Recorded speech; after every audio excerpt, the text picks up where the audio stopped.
에스겔서 27장은 두로가 얼마나 부요하였었는지, 그가 주위의 여러 나라들과 도시들의 이름을 다 일일이 나열을 하면서 그들과 무역을 얼마나 풍성하게 하였고 그들이 이웃을 장사를 함으로 인해서 윤택하게 하였던 것을 기록하고 있습니다. 33절에는 내 물품을 바다로 실어낼 때에 내가 여러 백성을 풍족하게 하였으며 내 재물과 무역품이 많으므로 세상 왕들을 풍부하게 하였었도다, 이렇게 말합니다. 자, 우리가 오늘 이 두로라는 나라가 도대체 어떤 나라였느냐. 그런데 이 나라가 지금 이렇게 풍부하고 이렇게 풍요롭고 이렇게 세상 많은 왕들을, 나라 왕들을 부요롭게 하고 풍요롭게 하고 기쁘게 풍부하게 하는 그러한 무역에 능한 나라였었다라는 사실입니다. 그런데 그 나라가 하나님 앞에 범죄함으로 완전히 멸망에 처할 것을 기록하고 있습니다. 이 두로의 멸망을 하나님이 기록하였을 때 이것을 보고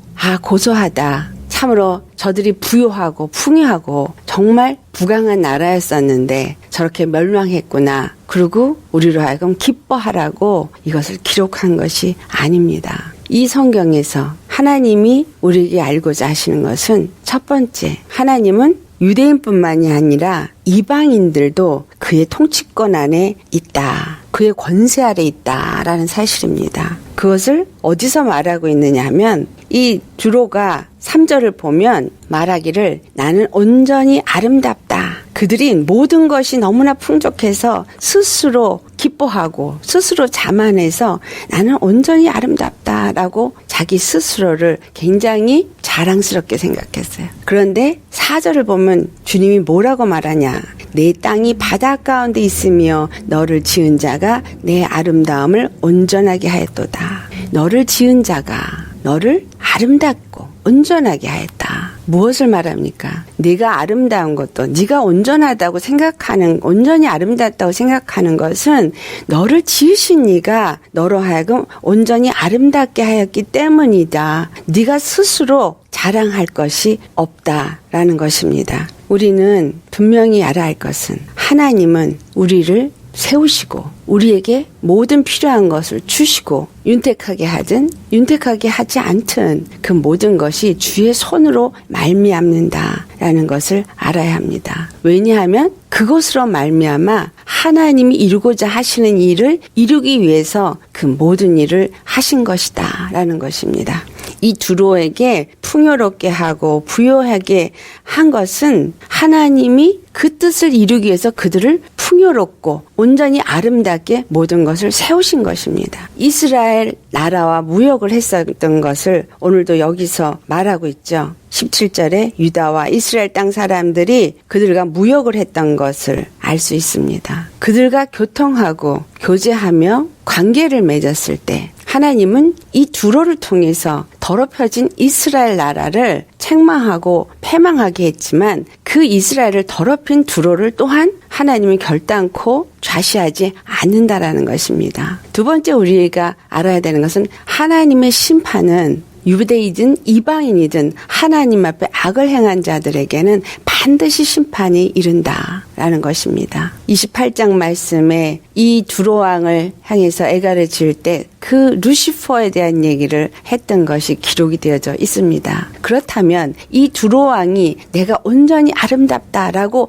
스스로를 자랑하고 자기 스스로가 높아진 이러한 것들은 이 땅의 두로라는 한 나라 또 그 나라를 통치하는 두로 왕이 그 자리를 앉도록 했지만 이것을 이 자리를 주신 이가 하나님이시고 이러한 일을 다 풍요롭게 하게 하신 이도 하나님이시다라는 것을 알게 하시는 것입니다. 그런데 사단이 그 마음에 스스로 자랑하고 스스로 뽐내고 스스로 높아져서 하나님 앞에 악을 행하였기 때문에 그들은 하나님의 심판날에 놓이게 되어졌다라는 것입니다. 우리가 이제까지 했던 모압과 암몬, 에돔, 블레셋 거기에 이제 두로까지 이 사람들이 어떤 사람이었나를 다윗 왕이 시편 83편 2절에서부터 5절에 기록을 하고 있습니다. 이 나라들이 서로 결탁을 해서 서로 의논을 해가지고 어떻게 했느냐. 그들이 머리를 들었다라고 표현합니다. 다시 말하면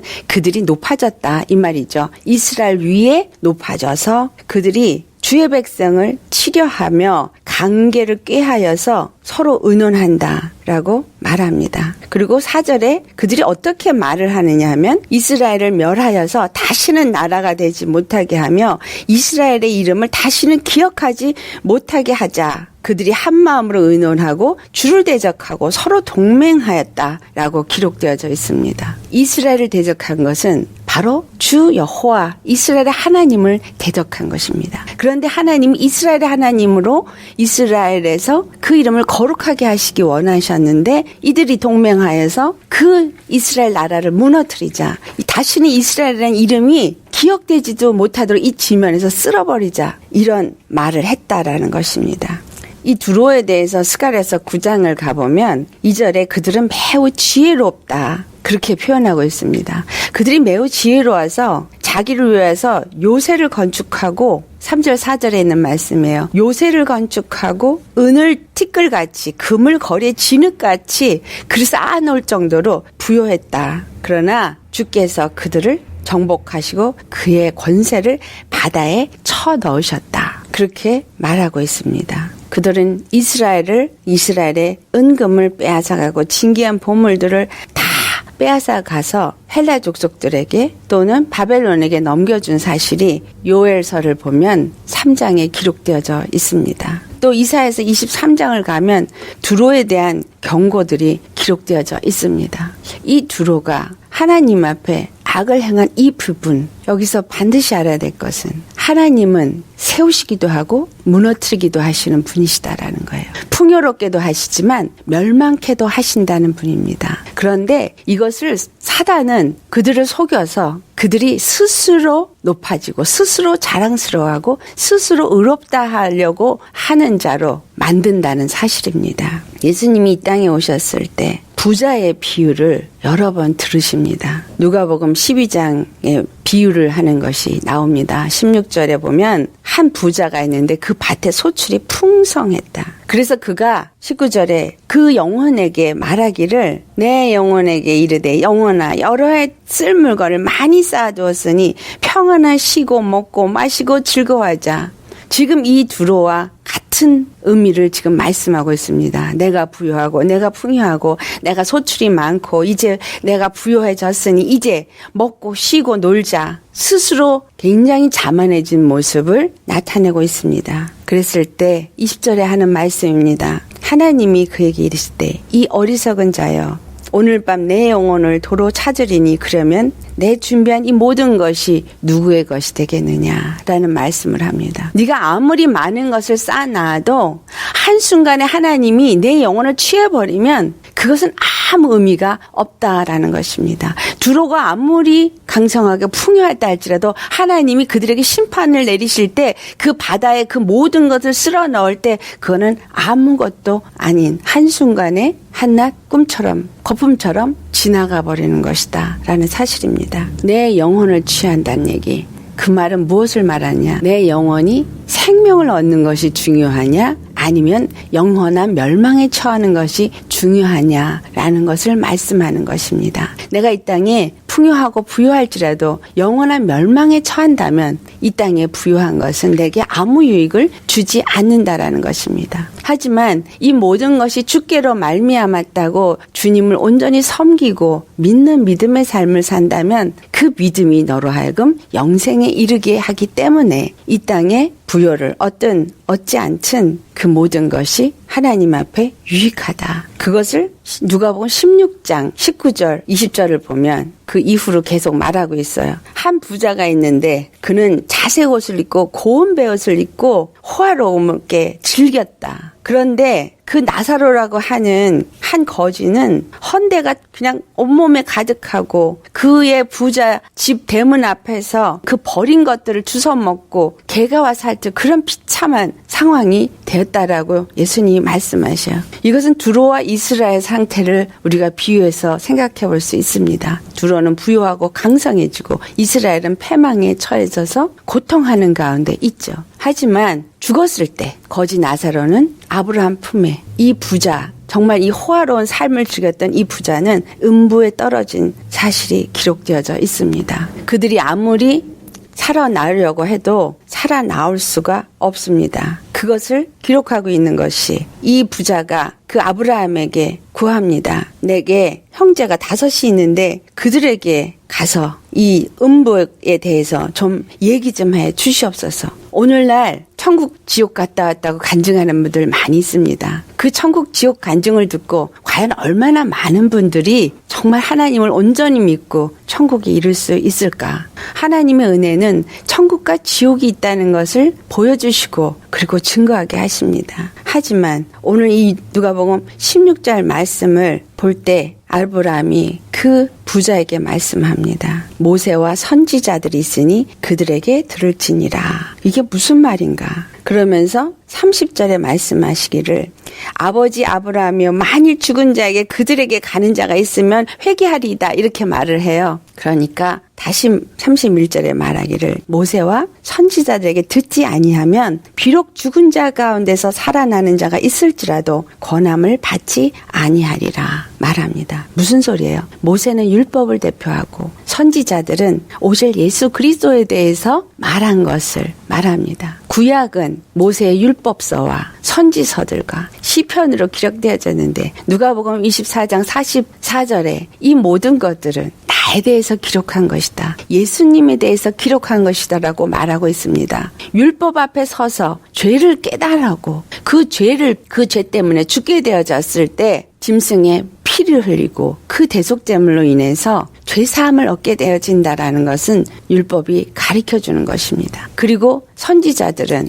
그 영원한 죄사함을 위해서 그리스도가 메시아가 이 땅에 와서 우리에게 영원한 죄사함을 하여 줄 것이다라는 것을 끊임없이 가르쳐줍니다. 그래서 이것을 믿는 자가 되지 않으면 아무도 천국에 이를 수가 없다라는 것을 말씀합니다. 이 부자가 자기가 음부에 떨어져서야 후회를 하지만 그때는 이미 때는 늦은 겁니다. 그래서 예수님이 말씀하시기를 낙타가 바늘기에 들어가는 가기가 어려운 것 같이 부자가 하나님의 나라에 들어가는 것이 어렵다. 오히려 낙타가 바늘기에 들어가는 것이 쉽다. 그렇게 말씀합니다. 왜 이런 말씀을 하시는 거예요?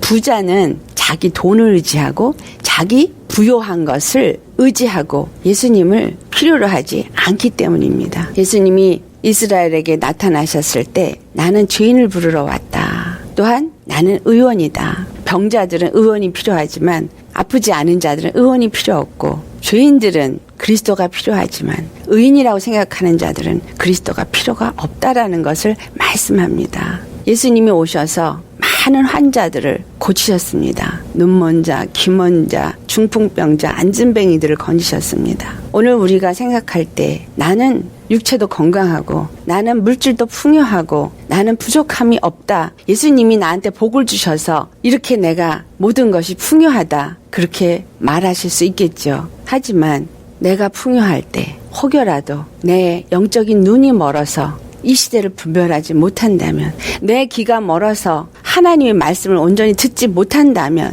내가 문둥병으로 내가 영적으로 썩어져 가고 있는데 영적으로 내가 어디가 잘못됐고 회개할 것이 무엇인지를 아직 분별하여 알지 못하고 회개의 심령이 되어지지 못한다면 내 신앙이 절름발이 신앙이 되어서 온전히 걷지 못하는데 그것을 깨닫지 못한다면 아무리 내가 육체가 건강하고 물질이 풍요하다 할지라도 멸망에 처할 수도 있다라는 것을 우리는 깨달아 알아야 합니다. 이 부자의 비유를 들어주신 이유는 세상의 물질의 풍요가 너의 영혼을 구원할 수 없다라는 것을 우리에게 말씀하는 것입니다. 내 영혼의 부요가 육체의 부요보다 더 중요하기 때문에 우리는 육체를 따라 사는 자들이 아니라 영을 따라 사는 자들이 되어야 합니다. 오늘 이 두로의 멸망은 우리에게 이러한 풍요도 한순간에 무너질 수 있다라는 것을 가르쳐준 것입니다. 그래서 절대로 내가 부유하다, 내가 풍요하다 하며 자만하지 말고 내 물질의 윤택함이나 풍요로움 때문에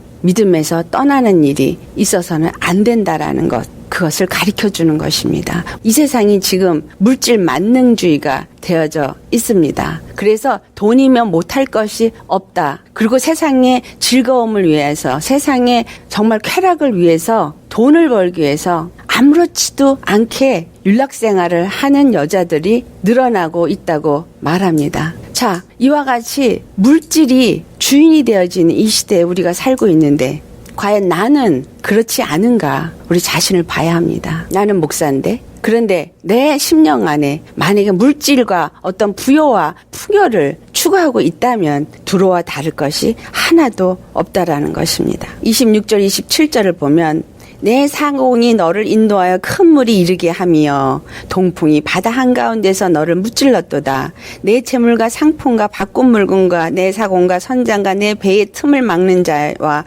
내 상인과 내 가운데 있는 모든 용사와 내 가운데 있는 모든 무리가 내게 패망하는 날에 다 바다 한가운데 빠질 것이며, 두로의 나라 속에 많은 것들이 사공과 선장과 지혜로운 자와 모든 용사와 모든 것이 다 있다가 할지라도 배 하나가 침몰해버리면 바다의 모든 것이 빠치우고 무너지는 것 같이 너의 모든 부요는 한순간에 바다에 빠치워진다. 이것은 바다는 음부의 권세를 말하고 이 하나님의 심판에 의해서 음부의 권세가 멸망에 처하게 될 것을 말하고 있습니다. 이 말씀을 볼 때 우리가 떠오르는 사건이 하나 있습니다. 큰 배에 사공들이 나아갔을 때 풍랑이 일어서 배가 바다 가운데 빠지게 되는 사건, 바로 무슨 사건이에요?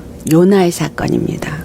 하나님이 요나에게 니느웨에게 가서 회개를 외치라고 요나서 1장 2절에 말합니다. 그들에게 외치게 하는 것은 그들이 죄악이 가득하기 때문에 그 심판이 그들에게 멸망이 이르게 되어졌고, 그래서 그들이 회개하기를 원하기 때문이다라는 거예요. 오늘 에스겔서의 인자야, 너는 애가를 지어서 이 두로에 대한 심판을 말하라 라고 한 것도 두로가 회개하고 돌이키도록 하고자 에스겔을 사용해서, 에스겔을 통해서 이루어질 일들을 예언하게 한 겁니다.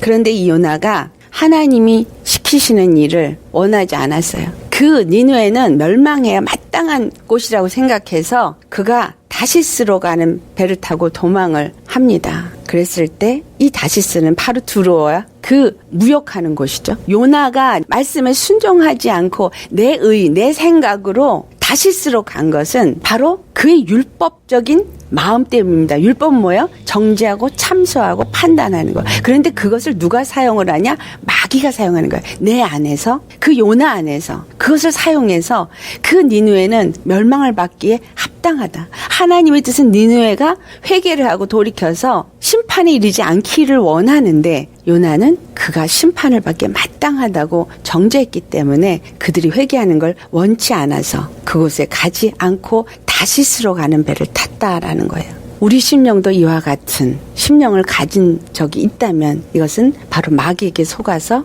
마귀와 하나가 되어지는 것을 말합니다. 이가 다시스로 가는 배를 탔을 때 여호와의 얼굴을 피했다라고 말합니다. 주님께로부터 멀어진 거예요. 믿음에서 떠난 것입니다. 그랬을 때 그가 배를 타고 이제 바다 가운데 이르렀을 때 요나서 1장 4절을 보면은 여호와께서 큰 바람을 바다 위에 내리심에 바다 가운데에 큰 폭풍이 일어나 배가 거의 깨어지게 되었다라고 말합니다. 지금 두로에게 한 것과 같은 이야기입니다. 큰 물이 일어나고 큰 바람, 동풍이 일어나서 이 바다에서 지금 이 배가 침몰하는 지경에 이르게 되어진 겁니다. 자, 예수님이 오셔서 무슨 말씀을 하세요?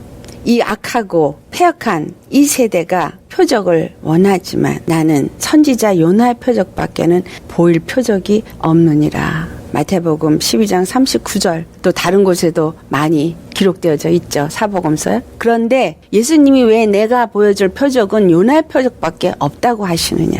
그 다시스로 가는 배가 침몰할 때 그 요나를 바다에 던지게 하고, 그 요나가 바다에 던져질 때 그 풍랑이 잠잠해지고 그 뱃사람들이 구원을 받습니다. 예수님이 십자가에서 돌아가셨기 때문에, 죽으셨기 때문에 바로 구원의 역사가 이 땅에 이루어졌다라는 것입니다. 이스라엘만을 위한 메시아가 아니라 그 오신다 하신 그 메시아 그리스도가 오셔서 십자가에 죽으심으로 이 두로와 같은 패악한 자들, 마귀에게 속아서 심판에 이르게 될 이러한 자들을 위해서도 십자가를 지셨다라는 사실이에요. 그래서 그들에게 임할 재앙을 말씀하고 있는 것입니다. 요나가 바다에 던져져서 고래배 속에 삼켜지도록 고래를 준비하신 그 여호와 하나님이 예수 그리스도를 십자가에 죽으시고 부활하시게 하심으로 결국은 니느웨로 나아가서 요나가 니느웨가 심판을 받지 않도록 외쳤게 하셨습니다. 오늘 우리가 예수 그리스도의 십자가에 죽으심과 부활하심으로 이렇게 두로와 같이 멸망에 처한 나 같은 사람, 모압과 암몬과 또한 블레셋과 같이 서로 마음을 합하여서 대적하는 그러한 사람들 속에서 회개하고 돌이키는 자들을 구원하시기 원하신다라는 것입니다. 하지만 마귀에게 속아서 여전히 하나님을 대적하고 육을 따라 살고 그래서 하나님의 백성들을 괴롭히는 자리에 내가 서게 된다면 그는 반드시 마귀와 함께 심판을 받게 될 것이지만 이 복음의 말씀을 듣고 겸비하여 회개함으로 예수 십자가 앞에 나온다면 그는 반드시 예수 그리스도의 그 십자가의 은혜로 말미암아 구원을 받게 하시고자 하는 하나님의 뜻인 것입니다. 그래서 우리가 어떻게 살아야 될 것인가? 고린도전서 8장 5절에서부터 우리 6절을 함께 봉독하겠습니다. 비록 하늘에나 땅에나 신이라 불리는 자가 있어 많은 신과 많은 주가 있으나 그러나 우리에게는 한 하나님 곧 아버지가 계시니 만물이 그에게서 났고 우리도 그를 위하여 있고 또한 한 주 예수 그리스도께서 계시니 만물이 그로 말미암고 우리도 그로 말미암아 있느니라. 세상에 많은 신이 있고 많은 그러한 주가 있습니다. 권세가 있습니다. 하지만 이 모든 것의 통치는 한 하나님이시다라는 거예요. 그 한 하나님이 우리를 지으셨고 우리가 그를 위해서 이 땅에 태어났습니다. 그래서 우리의 사는 것은 그를 위해서 사는 것이고 또한 그가 한 주 예수 그리스도를 우리 가운데 보내주셔서 그 예수 그리스도로 말미암아 우리가 구원에 이르게 되었다는 사실입니다. 만물이 그분으로 말미암아 지었고 그분에 의해서 지어졌을 뿐만이 아니라 그를 위해서 지어졌다. 우리가 우리를 지으신 주님으로 말미암아 지어졌고 그분을 위해서 우리가 살고 있고 그렇기 때문에 그를 위해서 사는 자가 되어야 하고 그의 영광을 나타내게 하기 위해서 하나님이 우리에게 모든 풍성함과 모든 부요함을 주신다라는 사실을 알아야 합니다. 그런데 7절의 말씀이 이 지식은 모든 사람에 있는 것은 아니라고 말해요. 그래서 여전히 어떤 이들은 지금까지 우상에 대한 습관이 있어서 우상의 제물로 알고 먹고 그들의 양심이 약하여져서 더러워졌다라고 말합니다. 알면서도 그것을 먹고 악한 길을 스스로 택하여서 가는 자들 결국은 그래서 믿음에서 떠나서 약해져서 하나님의 원하지 않는 마귀만 심판하길 원하시는데 그 마귀의 심판에 함께 묶여서 심판에 받게 된다라는 것입니다. 이 말씀 우리 기억하시기 바랍니다. 나는 주께로 말미암아 지음받았고 그가 나에게 모든 것을 다 주시는 하나님이다. 하지만 빼앗을 수도 있는 분이다. 내가 그를 위해서 사는 자라는 걸 알고 그를 위해서 살 때 하나님은 그의 영광을 나타내기 위해서 우리에게 모든 것을 주실 수 있지만 만약에 그로 말미암아 내가 이 두로와 같이 내가 온전히 아름답다. 내가 이렇게 부유하다라고 만약에 자만하고 스스로 자랑한다면 하나님이 그를 심판하시고 멸망에 처하게 하실 것입니다. 그래서 우리 심령을 하나님 앞에 겸비하여서 겸손하고 온유한 심령 되시기를 예수님의 이름으로 축원합니다.